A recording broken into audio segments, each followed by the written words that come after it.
আজকের এই দারুণ বিশ্লেষণে সবাইকে স্বাগত। আজকে আমাদের আলোচনার বিষয় এমন একটা জিনিস যেটা ছাড়া আমাদের একটা দিনও কল্পনা করা কঠিন। ইন্টারনেট। প্রযুক্তি আমাদের জন্য এক অসীম সম্ভাবনা দরজা খুলে দিয়েছে ঠিকই, কিন্তু এর ভেতরেই ঘাপটি মেরে বসে আছে বেশ কিছু মারাত্মক ফাঁদ। আজকের এই বিশ্লেষণে আমরা দেখব এই ডিজিটাল দুনিয়ায় একজন সচেতন নাগরিক হিসেবে কিভাবে নিরাপদে বিচরণ করা যায়। তো চলুন শুরু করা যাক। শুরুতেই আজকের আলোচনার মূল পয়েন্টগুলো একটু ঝটপট দেখে নেওয়া যাক। ১. The digital double edged sword. ২. The trap of addiction. ৩. Social media's illusion. ৪. Copyright and open source. এবং সবশেষে ৫ নম্বর এথিক্স অ্যান্ড সাইবার ক্রাইমস। আচ্ছা, এবার সরাসরি আমাদের প্রথম পয়েন্টে চলে যাই।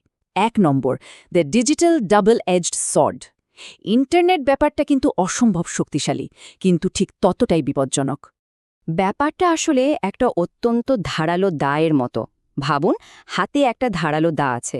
যদি খুব সাবধানে বুদ্ধি করে ব্যবহার করা যায়, তাহলে কয়েক কোপেই একটা বড় গাছের ডাল কেটে ফেলা সম্ভব। কিন্তু একটু যদি অসতর্ক হই, ভুল জায়গায় কোপ লেগে ভয়াবহ রক্তারক্তি কাণ্ড ঘটে যেতে পারে, তাই না? ইন্টারনেটের বেলাতেও ঠিক একই কথা খাটে। এর ক্ষমতা যেমন বিশাল, ভুল ব্যবহারে বড়সড় সর্বনাশ হয়ে যাওয়াটাও ঠিক ততটাই সহজ। আর এই কারণে আমাদের সবচেয়ে বেশি দরকার সচেতনতা। ডিজিটাল দুনিয়ায় নিরাপদ থাকতে ৩টা একদম কড়া নিয়ম মাথায় রাখতে হবে। প্রথমত, ইন্টারনেট কখনোই একা সবার চোখের আড়ালে বসে ব্যবহার করা উচিত না। এমন জায়গায় স্ক্রিন রাখা উচিত যেন আশেপাশের মানুষজন দেখতে পায়। দ্বিতীয়ত, ভুলে হোক বা সরল বিশ্বাসে কখনোই কোনো অপরিচিত মানুষকে নিজের নাম, ব্যক্তিগত তথ্য বা পাসওয়ার্ড দেওয়া যাবে না। আর তৃতীয় নিয়মটা হলো, ইন্টারনেট ব্যবহার করতে হবে আনন্দের জন্য, নতুন কিছু শেখার জন্য, কাউকে আঘাত করার জন্য বা খারাপ কথা বলার জন্য কখনোই নয়। সবার চোখের আড়ালে বসে ইন্টারনেট ব্যবহার করলে অনেক সময় না বুঝেই বিপজ্জনক সব ওয়েবসাইটের দিকে পা বাড়ানো হয়ে যায়। আবার অনলাইনে অন্যের সাথে রুক্ষ বা অশালীন আচরণ করাটাও কিন্তু সমানভাবে ক্ষতিকর। বাস্তব জীবনে আমরা কি রাস্তাঘাটে অপরিচিত মানুষের সাথে খারাপ ব্যবহার করি না? সাইবার জগতেও ঠিক এই শালীনতা বজায় রাখা উচিত, কারণ স্ক্রিনের ওই পাশে থাকা মানুষটার আসল উদ্দেশ্য কি, সেটা আমরা কখনোই পুরোপুরি জানতে পারি না। এবার আমরা কথা বলবো আমাদের তৃতীয় পয়েন্ট নিয়ে। প্রযুক্তি কিভাবে আমাদের মনস্তাত্ত্বিক স্বাস্থ্যের জন্য চরম ঝুঁকির কারণ হয়ে দাঁড়াতে পারে। ২ নম্বর, the trap of addiction. Internet বা গেমের প্রতি আসক্তি কতটা ভয়াবহ রূপ নিতে পারে তার একটা রীতিমতো হাড়হিম করা উদাহরণ হল ২০০৯ সালে চীনে ঘটে যাওয়া একটা ঘটনা। এমএমও বা মাসিভলি মাল্টিপ্লেয়ার অনলাইন নামের এক ধরনের গেমের প্রতি এক দম্পতি এতটা পরিমাণ আসক্ত হয়ে পড়েছিল যে জানেন তারা কি করেছিল? গেম খেলার টাকা জোগাড় করতে তারা তাদের নিজেদের ৩ সন্তানকে বিক্রি করে দেয়, মাত্র $১,০০০ বিনিময়ে। গেমের নেশা তাদের সাধারণ কাণ্ডজ্ঞানকে এতটাই ধ্বংস করে দিয়েছিল যে এরকম একটা অমানবিক কাজ করতেও তাদের হাত কাঁপেনি। এটা কিন্তু কোনো সিনেমার গল্প নয়, একদম বাস্তব ঘটনা। আর ঠিক এই ধরনের ঘটনাগুলো থেকেই একটা নতুন মনস্তাত্ত্বিক সমস্যার নামকরণ করা হয়েছে, আইএডি বা ইন্টারনেট অ্যাডিকশন ডিসঅর্ডার। আগে আমরা আসক্তি বলতে শুধু জুয়া বা মাদক বুঝতাম, কিন্তু এখন মাত্রাতিরিক্ত ইন্টারনেট ব্যবহারটাও একটা মারাত্মক আসক্তি। যখন প্রতিদিনের স্বাভাবিক কাজকর্ম, লেখাপড়া, এমনকি ঘুম বাদ দিয়ে কেউ সারাক্ষণ স্ক্রিনের দিকে তাকিয়ে থাকে, তখন বুঝতে হবে সে আসক্ত। মাদকের মতোই এই জিনিসটা একটা মানুষের স্বাভাবিক জীবনকে তিলে তিলে ধ্বংস করে দেয়। আসক্তির এই চরম পর্যায় থেকে এবার নজর দেওয়া যাক আধুনিক যুগের আর একটা বড় ফাঁদের দিকে। ৩ নম্বর, সোশ্যাল মিডিয়াজ ইলিউশন। বাস্তব জীবনের বন্ধুদের সাথে ভার্চুয়াল জগতের বন্ধুদের কিন্তু আকাশ পাতাল তফাত। একদিকে আছেন আমাদের বাস্তবের বন্ধুরা, যাদের আমরা সামনে থেকে দেখি, যাদের সাথে আমাদের সম্পর্ক অত্যন্ত গভীর, অর্থবহ এবং পরীক্ষিত। আর অন্যদিকে সোশ্যাল মিডিয়ার বন্ধুরা, সেখানে হয়তো একজন আরেকজনকে বন্ধু বলছে, কিন্তু সত্যিকারের বন্ধুত্বের যে গভীরতা বা আন্তরিকতা, সেটা সেখানে একদমই থাকে না। সত্যি বলতে কি, সোশ্যাল মিডিয়া আমরা যাদের বন্ধু ভাবি, বাস্তব জীবনে তাদের সাথে হয়তো আমাদের কোনো চেনা জানাই নেই। এটা আসলে একটা বিরাট বড় বিভ্রম। ঘণ্টার পর ঘণ্টা সামাজিক যোগাযোগ মাধ্যমে এই অপরিচিত বা অর্ধপরিচিত মানুষদের সাথে সময় কাটাতে কাটাতে আমরা আসলে বাস্তব জীবনের মানুষদের কাছ থেকে ক্রমশ দূরে সরে যাচ্ছি। আমরা একাকী হয়ে পড়ছি। স্ক্রিনের হাজার হাজার ভার্চুয়াল বন্ধু কখনোই বাস্তবের একটা সত্যিকারের বন্ধুত্বের শূন্যতা পূরণ করতে পারে না, বরং এটা আমাদেরকে মানসিকভাবে আরও অনেক বেশি একা করে দেয়। আচ্ছা, এবার একদম ভিন্ন একটা প্রসঙ্গের দিকে যাওয়া যাক। ডিজিটাল জগতে মেধা বা বুদ্ধিভিত্তিক সম্পদের মালিকানা আসলে কিভাবে কাজ করে। ৪ নম্বর, কপিরাইট অ্যান্ড ওপেন সোর্স। এই মেধাভিত্তিক সম্পদ সংরক্ষণের ইতিহাসটা কিন্তু বেশ পুরনো।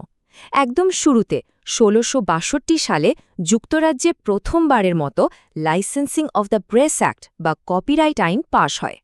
সময়ের সাথে সাথে এই আইনের অনেক আধুনিকায়ন হয়েছে।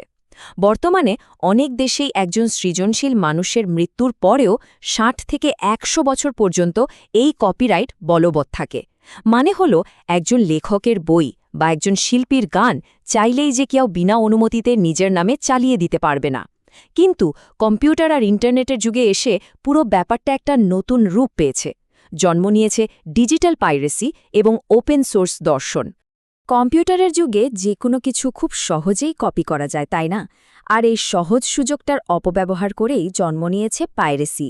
যখন কোনো সৃজনশীল কাজ বা সফটওয়্যার কপিরাইট ভেঙে বেআইনিভাবে কপি করে ছড়ানো হয়, তখন তাকে বলে পাইরেটেড কপি। অন্যের সৃষ্টিকর্ম তার অনুমতি ছাড়া কপি করা শুধু যে অনৈতিক তাই নয়, এটা কিন্তু আইনত একটা দণ্ডনীয় অপরাধ। আমরা যখন কোনো সফটওয়্যার বা গেম কপি করে বন্ধুদের দিই, তখন আসলে এর আসল সৃষ্টিকর্তাকে তার ন্যায্য পাওনা থেকে বঞ্চিত করা হয়। তবে কপিরাইটে ঠিক উল্টো একটা ভীষণ চমৎকার দর্শনও রয়েছে, আর তা হল কপি লেফট। কপিরাইট যেখানে সৃজনশীল কাজকে আটকে রাখে, কপি লেফট সেখানে ক্রিয়েটিভ কমন্সের মতো লাইসেন্স ব্যবহার করে শর্ত সাপেক্ষে কাজগুলোকে সবার ব্যবহারের জন্য উন্মুক্ত করে দেয়। এর মানে হলো সাধারণ মানুষ চাইলে সেই কাজ ব্যবহার করতে পারে, এমনকি পরিবর্তনও করতে পারে।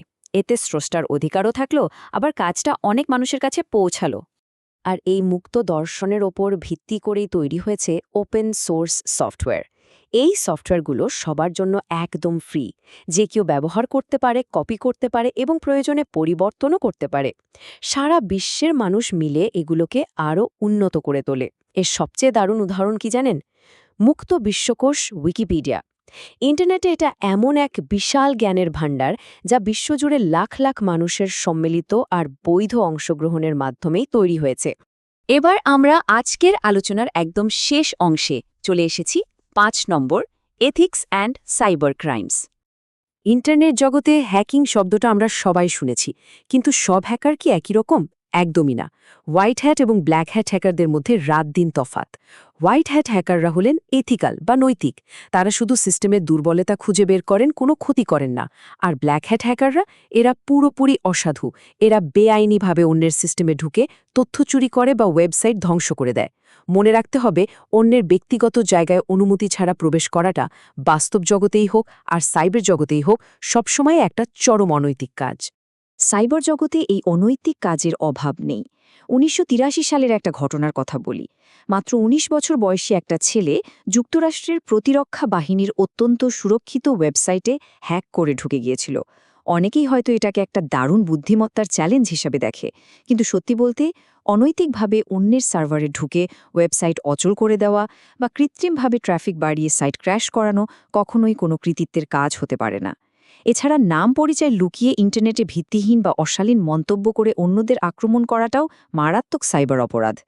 সাইবার অপরাধের খুব সাধারণ কিন্তু মারাত্মক একটা পদ্ধতি হল ফিশিং। অনেক সময় দেখবেন ফেডেক্স বা খুব পরিচিত কোনো প্রতিষ্ঠানের নাম ব্যবহার করে ভুয়া ইমেল আসে। সাধারণ মানুষ সরল বিশ্বাসে সেই ইমেলের লিঙ্কে ক্লিক করলেই প্রতারকদের পাতা ফাঁদে পা দেয়।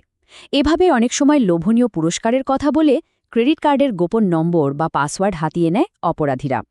তাই সাইবার জগতে যে কোনো অজানা লিঙ্কে ক্লিক করার আগে আমাদের চরম সতর্ক থাকতে হবে। তো আজকের এই পুরো বিশ্লেষণের পর একটা গভীর প্রশ্ন কিন্তু থেকেই যায়। সেই ধারালো দায়ের কথা মনে আছে? এবার আমাদের নিজেদেরকেই প্রশ্ন করতে হবে, আমরা কি ইন্টারনেটের এই ডিজিটাল তলোয়ারটা একটা সুনির্দিষ্ট এবং ভালো উদ্দেশ্যে ব্যবহার করছি, নাকি না বুঝে এর কারণে আমাদের নিজেদের আর চারপাশের মানুষের নীরবে ক্ষতি হতে দিচ্ছি? প্রযুক্তি নিশ্চিতভাবেই একটা আশীর্বাদ, তবে একে নিরাপদ আর নৈতিকভাবে ব্যবহার করার পুরো দায়িত্বটা কিন্তু আমাদেরই। আশা করি আজকের এই বিশ্লেষণ আমাদের সবাইকে ডিজিটাল জগতে আরও বেশি সচেতন থাকতে সাহায্য করবে। সবাই ভালো থাকবেন।